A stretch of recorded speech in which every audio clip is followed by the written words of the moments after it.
The city was once vibrant.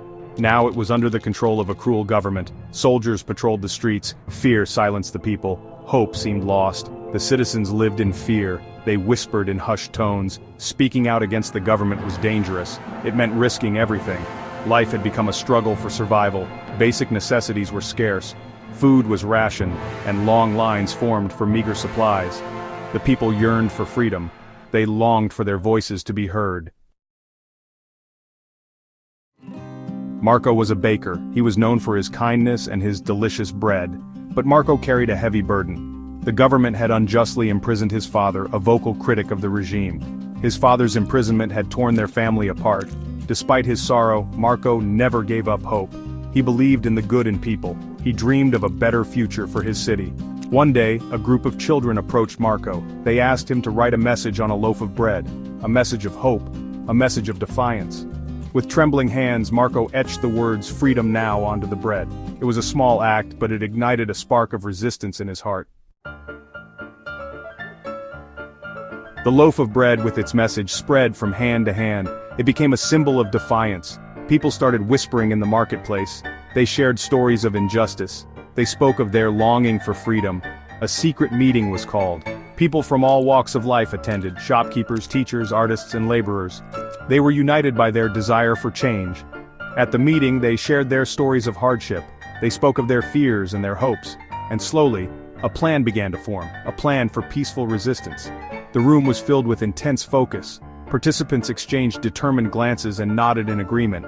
Emotions ran high, a mix of hope, anxiety, and resolve. They whispered their plans, marking points on a map. As the meeting ended, they embraced, leaving with a renewed sense of purpose. The people understood that their strength lay in unity. They decided to organize peaceful protests. They believed that their collective voice could bring about change. They designed banners and posters. They practiced their chants. They spread the word through whispers and secret messages. They gathered materials and brainstormed powerful slogans. They worked late into the night, carefully crafting detailed posters. The movement grew stronger with each passing day. The people were no longer afraid. They had found their voice. Section 5. A City Awakens. The day of the first protest arrived, filled with anticipation and hope.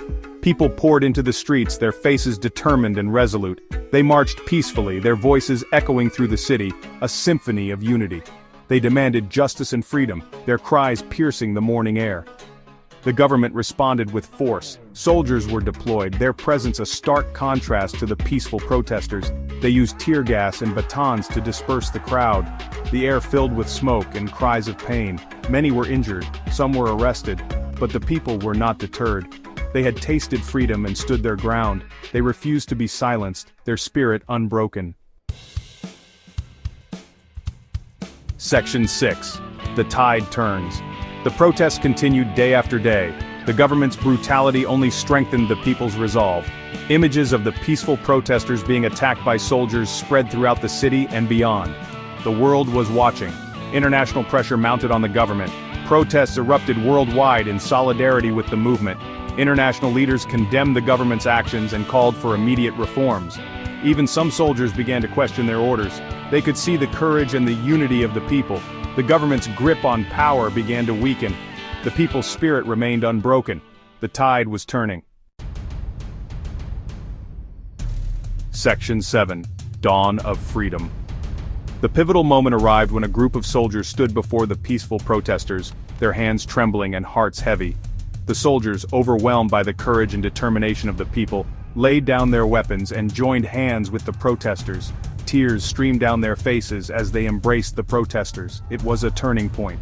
The government, weakened and fractured, finally crumbled. The dictator was overthrown. The people had won their freedom. Joy erupted throughout the city. People danced in the streets. They embraced each other. They had overcome oppression through their unity and courage. Section 8. The Power of Unity. The city, once shrouded in fear, was now filled with hope. The people had learned the power of their collective voice. They had proven that even in the face of oppression, unity and courage can prevail. They began the task of rebuilding their city, together. They established a new government, a government that represented the people. the spirit of unity and resistance remained strong. The people were determined to never let their freedom be taken away again. The rebuilding efforts were immense, with challenges at every turn. Yet, the community faced these challenges head-on, with resilience and determination. Progress was made step by step, as the new government worked tirelessly to restore the city. The new government, born from the people's unity, brought about significant change and hope for a brighter future. GAP 3S Section 9 Rebuilding from the Ashes. The revolution had ended, but the real work was just beginning.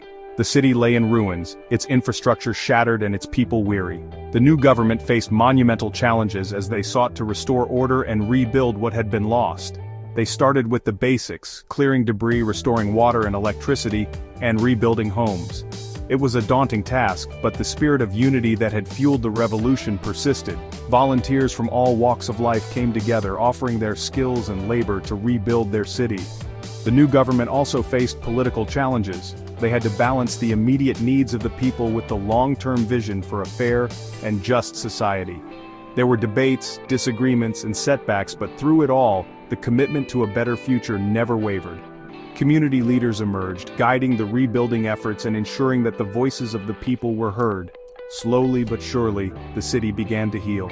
Schools reopened, businesses started to thrive again, and public spaces were filled with laughter and life. Despite the hardships, the people remained resolute. They knew that the road to recovery would be long and difficult, but they also knew that together, they could overcome any obstacle. The challenges they faced only strengthened their resolve to protect their newfound freedom and ensure a brighter future for generations to come. The legacy of the resistance inspired movements around the world. Future generations learned from their struggle, understanding the power of unity and resilience. Activists in other countries drew strength from their story, sparking their own fights for justice and equality. The symbols and stories of the revolution became a beacon of hope, reminding everyone that change is possible. And so the spirit of the resistance lived on, shaping a better world for the future. GAP 3S, Section 10, Faces of the Revolution. As the city began to rebuild, the stories of those who had fought for its freedom started to emerge. These were the personal tales of sacrifice, bravery, and unwavering commitment to the cause. Meet Elena, a schoolteacher who turned her classroom into a haven for resistance meetings. By day, she taught children the importance of knowledge and critical thinking. By night, she distributed pamphlets and organized protests. Elena's unwavering courage inspired her students to believe in the power of their voices. Then there was Amir, a young doctor who risked his life to provide medical care to injured protesters. He set up clandestine clinics in the most dangerous parts of the city, often working through the night. Amir's dedication saved countless lives and became a symbol of hope for the wounded and weary. And let's not forget about Sophia, a journalist who used her pen as a weapon against tyranny. Despite constant threats and censorship, she reported the truth, exposing the regime's atrocities to the world. Her words became a rallying cry for those who sought justice and transparency. These are just a few of the faces of the revolution. Each one played a crucial role in the fight for freedom. Their sacrifices, big and small, contributed to the collective effort that ultimately led to victory. As the city rebuilds, these stories serve as a reminder of the human spirit's resilience and the power of unity. They remind us that behind every movement, there are individuals who give their all for a cause greater than themselves. Their legacies live on, inspiring future generations to stand up for what is right, no matter the cost. Section 9. Legacy of Courage. The story of the city's fight for freedom became a beacon of hope for others struggling against oppression. It showed the world that ordinary people, united in their purpose, can achieve extraordinary things. The legacy of courage and resilience lived on. It inspired future generations to raise their voices against injustice. It reminded them that even in the darkest of times, hope can bloom, and freedom can be won.